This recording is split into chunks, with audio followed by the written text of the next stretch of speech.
আমরা ঠিক আড়াই বিলের মাঝামাঝি জায়গায় দাঁড়িয়ে আছি। এর মাঝামাঝি একটা ক্যানেল বা খাল। আমি যে পাশে দাঁড়িয়ে আছি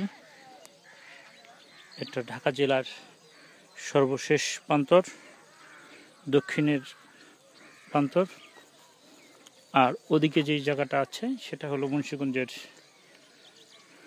আমরা বলতে পারি যে এই নালাটির মাধ্যমে বা খালটির মাধ্যমে ঢাকা জেলা ও মুন্সিগঞ্জ জেলার ডিভাইডেড হয়েছে এবং আড়াই বিলের মাঝামাঝি ডিভাইডেড হয়েছে এই খালটি দ্বারা।